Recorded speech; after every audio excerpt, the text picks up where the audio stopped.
Talks. This is episode 5, and this week we will be talking about the Slog.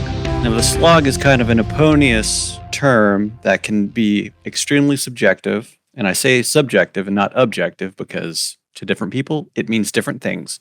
We could have 3 different viewpoints on this evening, so we're going to find out what's what. So, tonight, I am joined by Doll and Fenya. Hello. Hello. So, what does the Slog mean to you? So, for me, the Slog started shortly after Winter's Heart. I am really terrible with the order of the books. It was Winter's Heart and then Crossroads. Crossroads of Twilight, yes. Technically the same book. Mm-hmm. I know we've talked about that before. Yeah. It's all of the same events that happens across 2 different books. Yeah. So that is, I think, where a lot of people can agree. Yeah. Winter's Heart was a little slow, but it really dragged in Crossroads of Twilight. But for me, Winter's Heart was the last book published when I started reading for real, not the 5 or 6 times I started Eye of the World and put it down. When did it start for you? For me, I started reading in the late 90s. I think 98 was when I started reading. So I think at about that time, Path of Daggers was the most recently published book. But I didn't get through all 8 books in the first year. So arguably, maybe a little sooner than that because I was an angsty teen that wanted to see how cool Rand could be. And I didn't really want to deal with all of this world building and all of these other characters that I just honestly, on the first read, didn't care too much about. I didn't care what the Aes Sedai and Saladar were doing. I would just wanted to see what the Dragon Reborn was doing. I wanted to see what Perrin was doing. I wanted to see what Matt was doing. So when it got to probably about A Crown of Swords for me, like post-Dumais Well, because that's like the coolest stuff. And then we hit this drag about what's going to happen next. That through Crossroads of Twilight for me generally tends to be the Slog because now we kind of hit this slow pace of, all right, all this stuff has happened. We're going to sit and stew on political stances between different countries for a couple of books. So, Fenya, what do you think? Obviously, I read the books after they had all been published. And when I started reading, Dianna was warning me like, oh, you're getting close to the Slog. You're getting close to the Slog. And then I started book 8 and I was like, oh, this is fine. I don't find this a slog at all. And my definition of slog, I looked back through my text messages to Dianna and I defined it as something that I can only get through if I pour myself a glass of wine. So I found it okay. And then we get to Perrin, and poor Perrin just does absolutely nothing. He sits around and thinks about how much he wants to do stuff, but he does not do anything. And I found that just intolerable. Like, the stuff with Fael was really interesting. So everything that Perrin was involved with was interesting, but Perrin's viewpoint in particular was just really tough for me to get through. I think a lot of people agree with that. Perrin's really hard because he is more or less the constant exposition. Because of his sense of smell, we always get like the situation is going on and Perrin is kind of that removed third party of, oh, I can smell her being angry at this guy, but shows nothing of it when the conversation is going on between those 2 characters. So he's our exposition, which is why I can see a lot of people having problem with him. It was just very, very slow. So when I got there, I was like, okay, I get why people might say this is a slog. He also sits there and whines about not being able to save his wife. Mm-hmm. For how many books? It feels like it's a whole, multiple books, but it's really only not, one full book and maybe part of 2 other books. I can't really remember now. It was definitely one of those things of as the books were coming out and, there at the end before Robert Jordan passed away, it was like 4 years between each book. So it was just 4 years of stewing on, oh my God, is Fael's going to be forever captured? To us who were reading it at the time, it was like a 10-year tenure of her being captured. And if you do a book a month or something like that, it's not that long. It was not quite that bad. So I was very grateful that I did have all of the books. And once I got through one book, I could just move on to the next. I didn't have a big gap in between. Yeah, I think that helps a lot. My theory was what you think the slog is depends entirely on when you started reading. I have some friends that read probably the first 5 or 6 books, and they're like, the first 3 are the worst because it doesn't pick up till 4. And I'm like, okay, that's an interesting viewpoint. I don't hear that one very often from people, but I've heard at least twice that specifically, because the first 3 books are more Tolkien in nature before it really takes off. Plot he proposed for the first book was supposed to end and then Dragon Reborn, and it ended up being 3 books. Yeah, I always remember hearing that he wanted it to be a trilogy, and then it turned into a quadrilogy, and then it just kind of kept going from there. Yeah. I can't imagine telling the story that he ended up telling in just 3 books. Like, there's so much to it. Like, how could you ever tell it in just 3 books? I don't know. Get rid of a lot of exposition. A lot of exposition, you have to take away a lot of what made the books so unique. I mean, you would lose so much depth to it. I made my mother read the books after I finished the series. And when the TV show came out, I was like, Mom, you have to read these books. You'll really, really love them. I know it's kind of intimidating because there are so many books in the series, but you'll love all of the politicking. You'll absolutely adore it. And eventually I was able to convince her, and she blazed through it. When she was getting to like book 8 or 9, I was like, oh, you might be slowing down a little bit, because she was reading these books in like 1 week. I mean, she was going really fast, and she got there and was like, no, this is no slog at all. Like, I'm still enjoying them just as much as I have been. And she continued her pace until she finished the series. That's impressive. Probably the fastest I ever read them was when the final 3 were coming out, and I would reread the other 2 like the month before it would come out. That was like a week, maybe 2 weeks per each book, and they're already pretty big boys. So When I was reading them first, it would take a month or more to read through for me. oh, But I have binocular vision disorder and dyslexia, so I'm a really slow reader. I read big books, but I read them very, very slowly. So the last read through took me 18 months, and that was right before Memory of Light came out. I wanted to get through all of the books. I think that's what everybody did too. Like, I don't know anybody that just picked up the last book and read it or something. I realized when the first one that Brandon wrote came out, I didn't do a reread, and I couldn't remember who everybody was. So that's like when I realized I needed to do a reread. So I finished right before Towers of Midnight came out, and I read it, and then reread it right before Memory of Light came out, which was like a year or so later, year and a half. So I just reread that one instead of the whole series one more time. But that means I only read Memory of Light once. You know what's wild about the slog, though? That if you go by the post Crown of Swords through Crossroads to Twilight to Knife of Dreams, that means you generally have to include New Spring. I don't think New Spring counts. Yeah, I wouldn't count New Spring either. They published around the same time as those? Yeah, if you're going by publication date, but if you're going by like story chronology, it doesn't fit in the slog. You know what? I always say you technically should be reading this book after Crossroads of Twilight, so to me it would fall within the confines of the definition of the slog. And it was actually published twice. I can't remember when the first time it was published. It came out when I was in my first year in college, which was 2004. Well, that's when the novel came out. The novella came out before that. Oh, I see. I think it's really interesting that you say that it should be read after book 10. Is that the one that you're saying? Yeah, that's Crossroads to Twilight specifically. I know the book names. If you gave me a name, I can say, yes, that's a Wheel of Time book, but I don't know what number they are. But I think it's really interesting that you say that it should be read after Crossroads of Twilight, because I feel you're much better served, honestly, by reading it once you finish the series.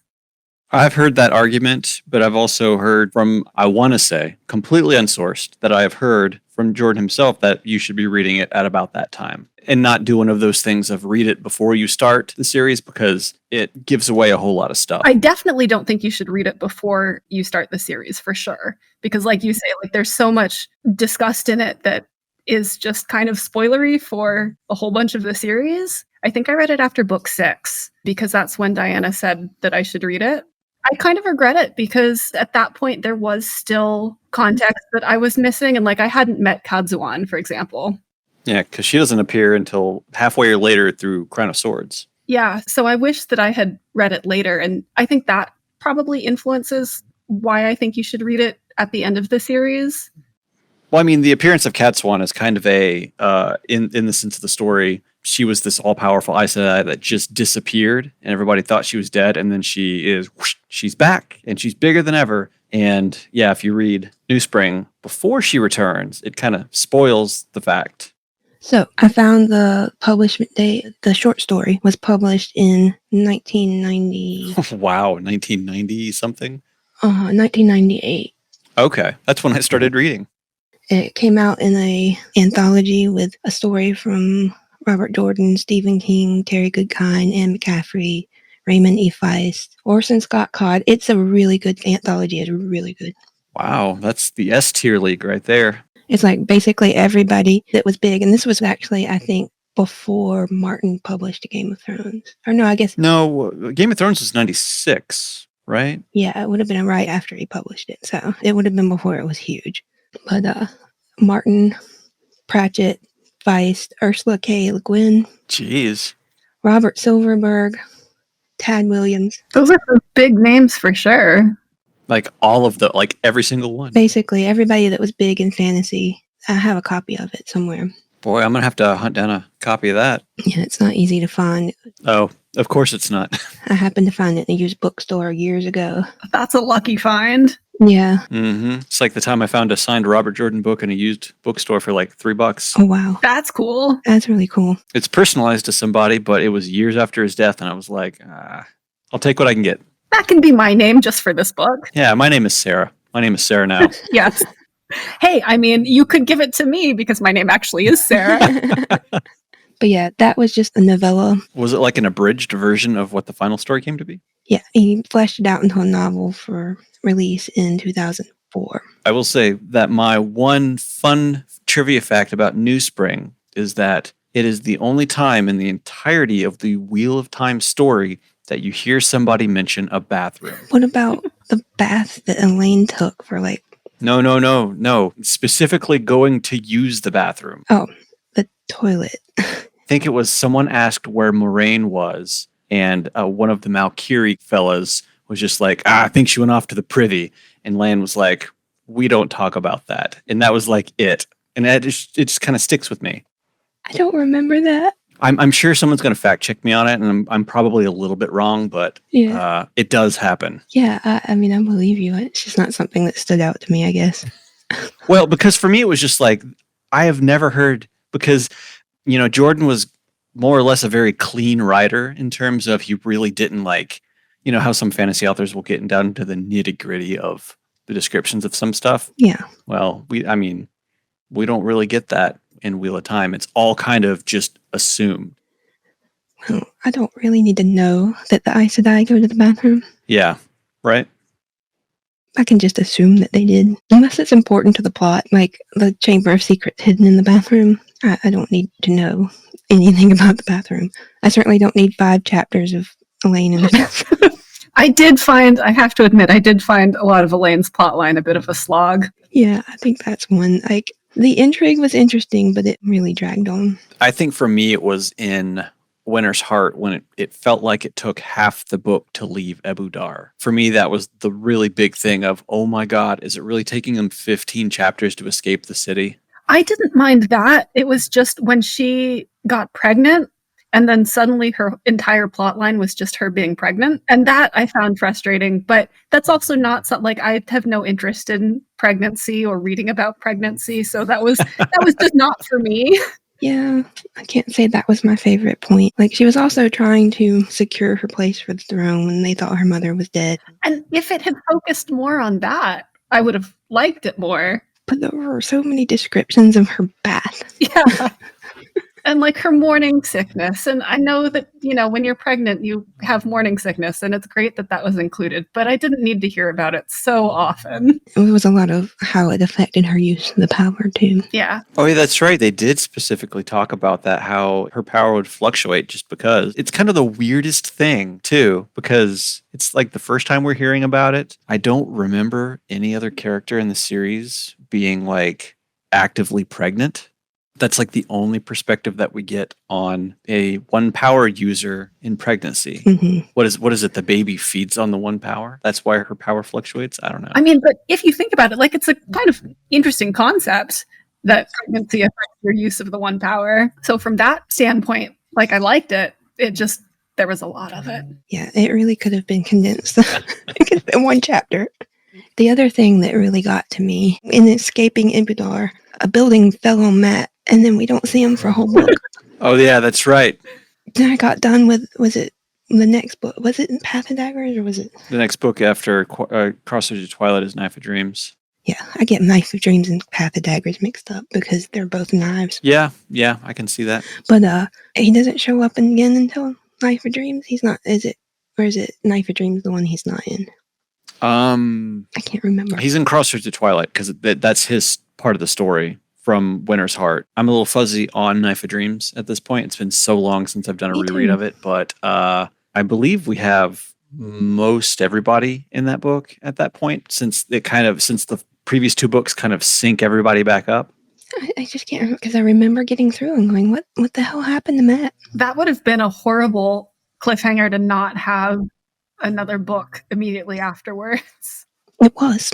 Yeah, we lived with that for about 4 years because it was like 2000 I think was Winter's Heart and 2001 was like Crossroads of Twilight. Winter's Heart was in 2000 because that's when I started reading.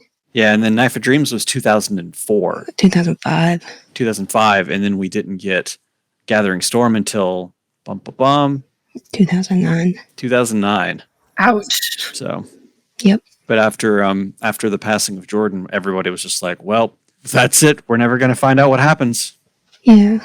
Although, if you had read the blogs when things weren't starting to look not good, he worked as long as he could, and then when he couldn't get out of bed, he called Wilson in, and he's like, I want to tell you something. And he basically started dictating the end of the book. And Wilson went, hold on. And he went out to Walmart and thought, I think he actually went out all over Charleston to find as many tapes as he could and a tape recorder. Yeah, because we, at least at the first Jordan Con, got to hear an audio dictation of the opening of Gathering Storm. Yes, that was the first tape he did.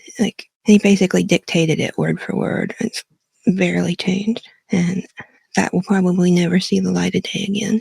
Mm-mm. That's incredible, though, that it was played at Jordan Con, the first one. Mm-hmm. Yeah. They did it, I believe, at the opening ceremonies. Either that or the closing. And Harriet sort of surprised us with it.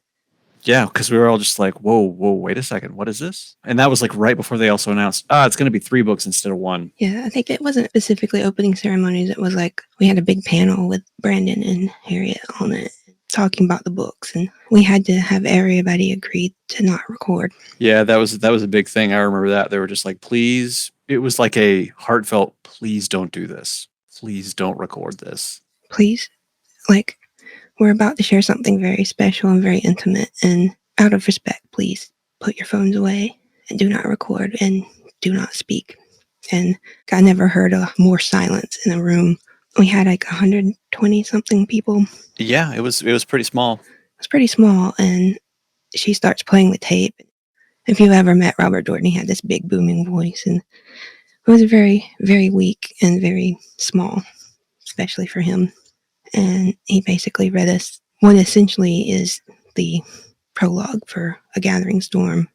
You could hear a wind started in, I forget where it starts, but and it sweeps over everything. And after 5 or 10 minutes, and it ends, and you could hear a pin drop, and every now and then you'd hear sniffles and people crying, and it was just so moving. And Harriet was like, "Thank you for sharing that with us." And that was the end of the panel, and everybody just left in quiet. It was not a dry eye in that room. All right, now I'm crying. I have chills just listening to you tell that story. It was extremely special. Yeah, it really was. Definitely glad to be a part of that. For me, I didn't keep up with the Wheel of Time community at all because I didn't really participate in any online. I knew Dragon Mount existed. I would go there sometimes, but I wasn't a part of it. And I knew that Robert Jordan had his blog there, and I remember seeing some posts sometimes, but I never really paid attention to it.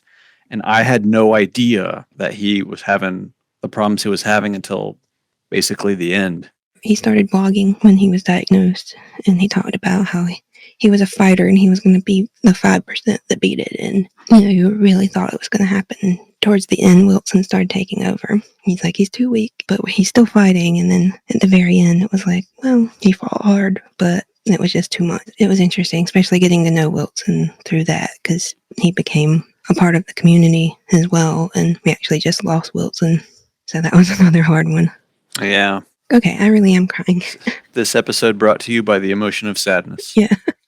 Going back to it, now that we've all, maybe not you, Fenya, but Doll, you and me have read the series more than once at this point. Would you say that on a second read, listen, whatever, however you process the media, would you say that it was a slog to you the second time around, third time around, fourth time around? There was definitely a little bit of a slog, but I found it less to be like whole books and more just certain chapters, in particular, Perrin moping about Bayou. Yeah, that's definitely a big thing for me as well. I find myself being less annoyed by quote unquote the slog at this point. It would be specific character moments. Mm-hmm. Perrin is one of them because, as I previously mentioned, his whole exposition on the feelings of everybody currently in the situation that he's engaged in. I'm in the middle of Crown of Swords right now, and I'm really wanting to see more of Nynaeve and Elaine's thing, trying to find the Bowl of Winds in Ibudar. Like, I want to see them finding the Bowl of the Winds, but right now we're stuck with the process of Egwene going through being the Amerlin and trying to get everybody's respect, and I'm just like... See, I'm the opposite. Like, I wanted to see more of Egwene and that process. Like, I didn't find that particularly a slog. I haven't reread the books, though. I've read the series the once, and I haven't had a chance to reread it yet. So I don't know if my feelings on the slow bits will change. It is interesting how different people find different aspects of the slog a slog. For me personally, it more or less comes down to the notion of I know what's going to happen to this character coming up. So it's just like, all right, this part is going to be slow because I know what's going to come, and just having to go through the process with this again. It's like, all right, let's wrap it up and move forward because we know that this is just a little dip in the road kind of thing. You're going to be fine. So it's less of a I'm annoyed with the character. It's just I know what's going to happen. So let's just get to it. Get to the good bit. Do either of you have any more insight on the slog TM? Well, it's not part of what is traditionally referred to as the slog, but honestly, I found a lot of the last book kind of a slog. You found A Memory of Light a slog? Well, let me explain. Okay. Except for the last 400 pages. But a lot of it I found a slog because it was a lot of battles that were described as being really central and important, and the whole survival of the world hinged on them, except that that you still have another 600 pages left. So they can't be that important if you have another 600 pages left. Well, I mean, what if the world had ended and we were kind of entering this world of desolation moment? Okay, I would have liked that a lot, actually. I think that would have been great. Not to say that the book was not great. I did really enjoy the book. Yeah, no, I get your perspective. Yeah, I just had a hard time reading battle after battle after battle after battle, knowing that there was still another however many 100 pages left. Here's another perspective for you, though. Coming up on the last book, and you're having to read through all these battles. Brand gathering the rest of the great generals. And stuff like that. I mean, for me, it was, all right, we're at the end of the series. Who's going to start dying? Who's going to die first? Are we going to lose someone important in one of these early battles that could have potentially made the last battle easier? So I was kind of hinged more on some character development. And also, I mean, quite frankly, I think you both had spent a lot more time with the series than I had. So you're probably a little more invested in the characters than I was. I mean, I liked them for sure. Otherwise, I wouldn't have read however many books. But having only read the series once, there were a lot of names where I was like, I know that you have shown up before, but I can't actually remember who you are. And I'm not going to look it up on Wikipedia because I don't want spoilers. That's true for me, too. So I'm on my nth reread of the series at this point, and even when a quote-unquote new name pops up, I pull out my compendium to go, who was this person? Okay, because there is no way anybody is going to remember all of these names, because there is 200 unique points of view in this, and for every point of view, there's I swear, 50 named characters. So it was a little overwhelming.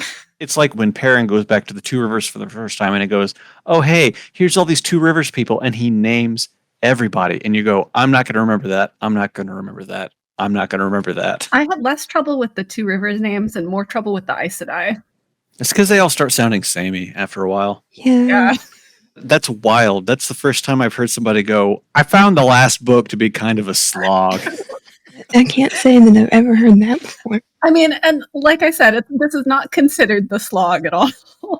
Well, that's why I say the slog is subjective. It depends on who is reading it and when they read it. Yeah. And I also wouldn't consider it, I mean, I would consider it a slog, but not the slog.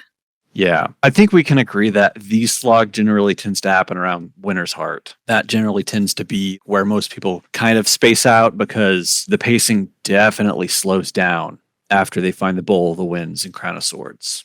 At some point in time, I had seen like a timeline that showed us when everything happens. And like the first 5 books take place within like a year. Yeah, like a year. Yeah, like 1 year. And then those like next couple books take place in a couple weeks. And you're like, oh.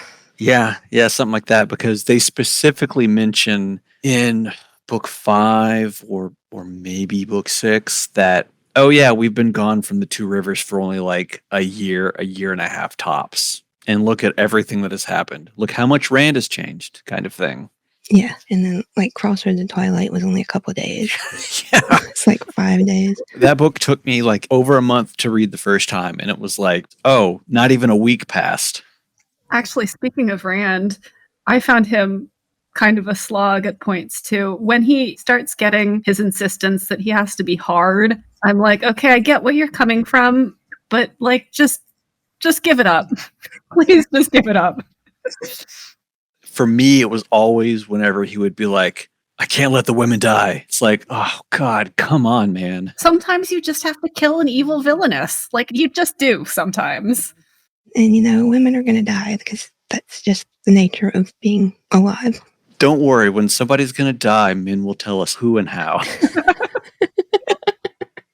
That's true. Even if it shows up as, oh, this Aes Sedai has blood across her forehead. I wonder what that means. And then 2 books later, there it is. And that's something that I think is really cool, and I'm looking forward to experiencing when I go back and reread and seeing how there are these layers of foreshadowing.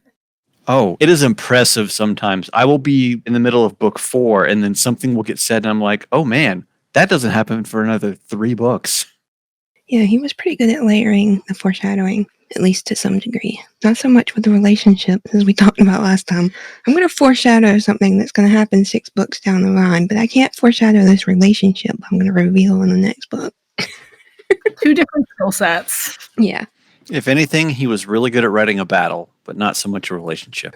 Well, he was a historian and he saw battle. He told that story about being the machine gunner on a helicopter. And one time he saw a rocket coming towards them and he shot it down. I think something like that. Something that's practically impossible to do. Wow. Wow. And he just assumed that he was going to die.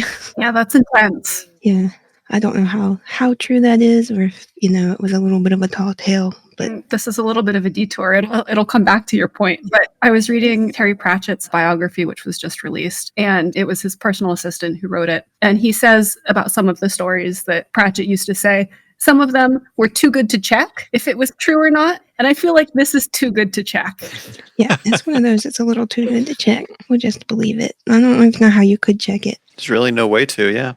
The only other part that really flagged for me was, and this is evidence of how many times it took me to start the whole series, but Eye of the World was very slow. I won't lie. I had probably a good 3 or 4 false starts on Eye of the World before I got going, because you read this fantastic prologue to it. A guy raises a mountain as he dies. Then you go to the first chapter and it's, oh, I'm chilly and I'm walking down a dark, cold trail with my father while I'm carrying ale. And I think I see something in the distance and I knock my bow. And it's just like, all right, what? I loved Eye of the World. Oh, I love it now. I love it now. But as a 13-year-old kid who just read something really cool and then we're on something not really cool in the first chapter, it's like, come on. I didn't have any trouble with that, but I also did read it older when maybe I appreciated just the little things, the small things. An easy life where you're carrying ale down to your village. Yeah. Yeah. I started it a couple times in high school, and between having to read some, stuff for school and just not being able to get into that beginning, it just ended up I'd have to take it back to the library, or when Robert loaned it to me the first time, I think Winter's Heart was coming out and he took Eye of the World back so that he could read it. So I didn't finish at that time. Yeah. So it wasn't until I was trapped in bed for months that he was like, here, you can finally read these. You're gonna read it and you're gonna enjoy it. It was more, he would bring me books to read and I would complain because I'd finish them in a couple hours or a day or two. And considering how slow I read, that was like, I need something longer. And he was like, well, here, this is longer. You got your wish. I did. I didn't know what I was asking. All right, and I think if we have anything else sluggy to talk about. If you got any other comments, now's the time. I think I've aired all of my slog comments pretty much. Controversial though some of them may be. Yeah, I think a touch, a scotch. I'm not sure controversial is right. It's just unique. Yeah, we'll go with that. Unique. The kinder way of putting it. And now I'm curious if any other like newer readers thought the same thing. Yeah, because it, as we previously defined, it was based on publication date and kind of, I don't know about either of you, but for me, I didn't have any friends reading it, so I didn't have anybody to talk to about it. That's why I was on Tarvalon. Yeah, I was not. I was part of the Watmania group when it was around, but I think it went defunct in like 2000 or 2001. It wasn't around very long, but I was in that group of people, and they were definitely more on the role play side of everything. So I didn't have anybody in my real life to talk to about it. So it kind of became this self-contained thing to where when I just got upset with the series, when it got too slow, it was like, I'd have to just bottle it up and shove it down because I didn't have anybody to complain about it with. I sent Dianna a lot of very angry messages. I mean, not angry at her, but like angry at the book. Yeah. Yeah, because for me, social media didn't exist at the time either. Mm-hmm. Yeah, when I got done with Winter's Heart, and I wanted to talk about it. Actually, before I read Winter's Heart, before I went out and bought it, I wanted to talk about it. Robert was like, I'm like, but you made me read these books. We're not going to talk about it. And he's like, yeah, I don't know. I don't talk about books. I'm like, you spent all these years talking about these books, trying to get me to read them, and now you don't want to talk about them. So he never actually read Winter's Heart. Really? He did eventually get around to reading it. He would read my copies after I finished. But he's not read the last 3 books. He's like, too long since he last did the full reread. And he's like, it's too much now. So the slog knocked him out. he didn't get past it. I've never been able to convince anybody to read past like the first book. Because everybody gets, because also once you read past the first book, you realize just how weird the first book can be comparatively. Yeah. But everybody just gets to that first book and they're just like, I don't know, man, there's 13 more books. And I'm like, well, 14 if you include the prequel.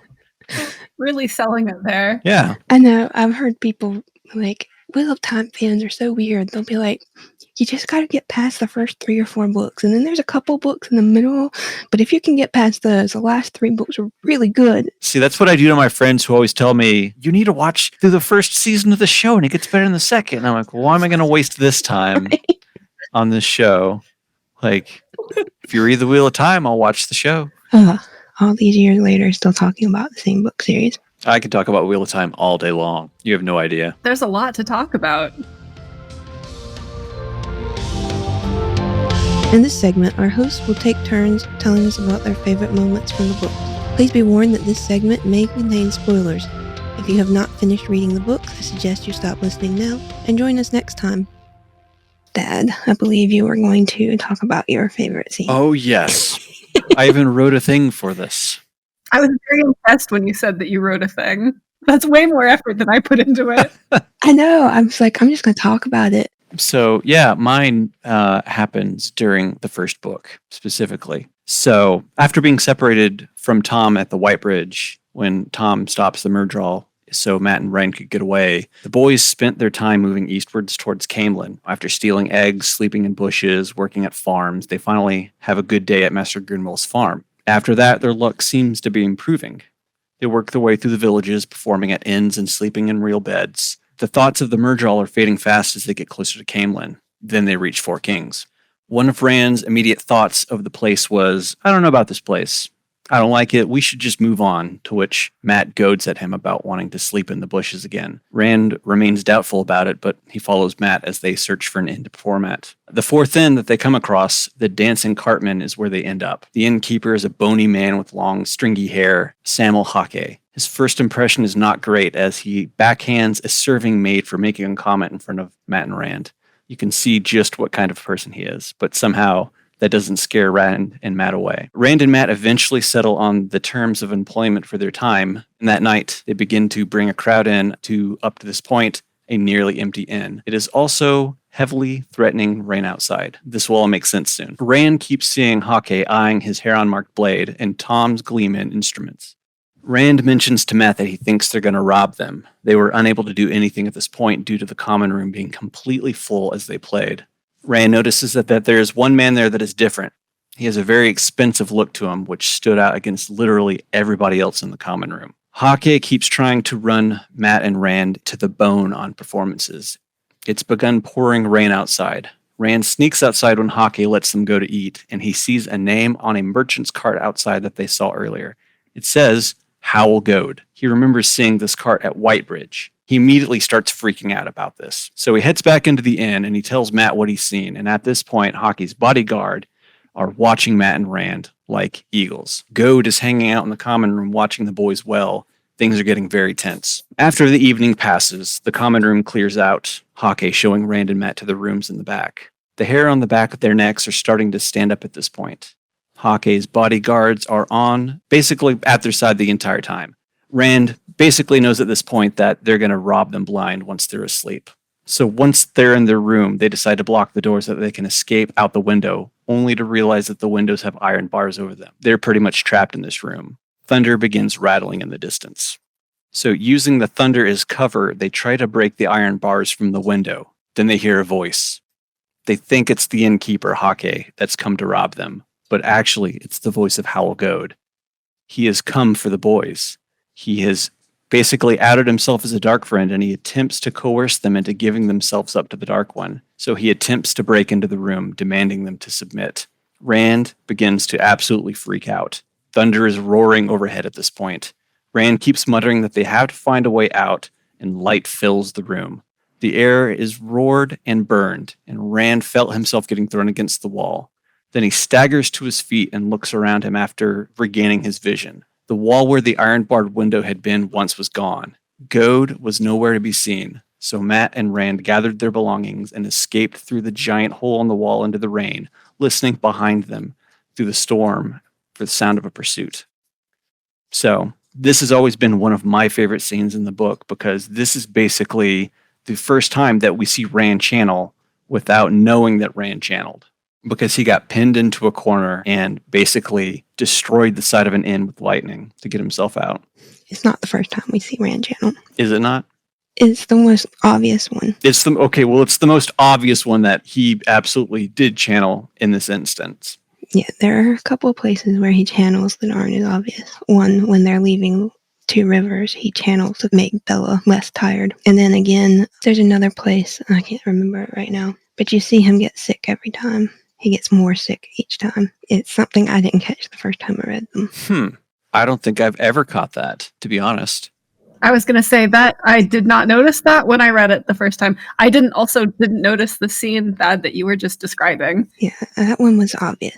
I mean, more obvious. It's basically he's a rat pushed into a corner, and he's got a Dark Friend at the door going, "Come on, you want to submit. It'll be so much easier if you do it." And it's kind of one of those things of he's pinned in a corner, fight or flight mode. He fights by summoning lightning to destroy the inn wall, and they just escape out into the rain. And that's the end of the chapter, is they are running in the rain. I vaguely remember the setup, if not that specific scene, but I don't think on my first read through, on my only read through, I don't think I necessarily at that point connected the dots that was him channeling. Oh, I absolutely did not the first time either. It wasn't until like a couple books later where I was like, oh. They sleep in the bushes after that, and he has a massive fever, and it's channeling sickness. But that's the channeling sickness you get after having done it for a while, not the first time you do it. Yeah. And we get that really awesome dream of seeing Howl Goad turning to ash and just dying in the wind. They sort of mimicked that in the TV show when they had him with the dark friend before Tom. Dana? Yeah, Dana. I couldn't remember her name. When Dana had him in the room and she said it was ironwood and, 10 men couldn't knock it down. And then he shoulders it open. Yeah, that was basically this scene without being this scene. And I'm surprised at how few people picked up that he channeled there, like when they watched it. Because the friends I was watching with, I was the only one that I'm like, he just channeled, didn't he? I'm like, he had to have channeled. He wasn't big enough to have knocked that door down. That's the only way he did it. When they reveal him as the dragon, you see the weaves around him. Like the first time I watched it, I was like, oh yeah, that's this scene. And then on a rewatch, I noticed that the name of the inn was specifically called the Four Kings. Yep. It was called the Four Kings. There's a reference to that town since they cut it out. So yes, this is probably one of my favorite. There's dozens and dozens of scenes, but I think this one will always remain one of my favorites specifically, just because of how tense the setup is to a very obvious, like, oh, Rand just channeled. It feels like a very cinematic scene. I mean, like, I'm really excited to go back and reread that scene now. I'm not going to do it anytime soon, probably, because I just don't have the time. But when I do eventually go back and reread the first book, I'm going to keep an eye out. Okay, so I just found a post on a forum where somebody's talking about the times that Rand channeled in the Eye of the World. The first one was after fleeing on Winter's Night, Rand used the power to refresh Bella. If Bella fell back, he would fall back too. Whatever Moraine and Lan had to say about it. Back where the Fade and the Trolloc were. Back to where Drakkar was. With all his heart and desperation, he silently shouted at Bella to run like the wind, silently tried to will the strength into her. Run. His skin prickled, and his bones felt as if they were freezing, ready to split open.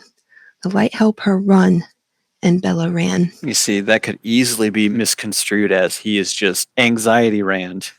I mean, that's how I construed it the first time, for sure. The first time I read it, I would have too, but when I went back, I'm like, he channeled.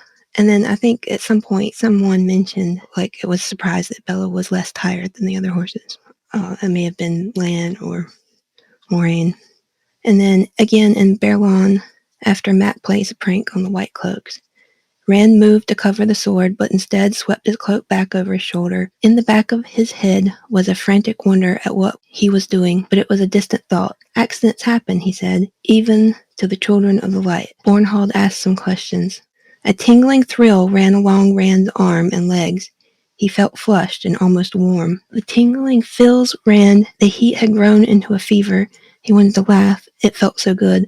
A small voice in his head shouted that something was wrong, but all he could think of was how full of energy he felt, nearly bursting with it.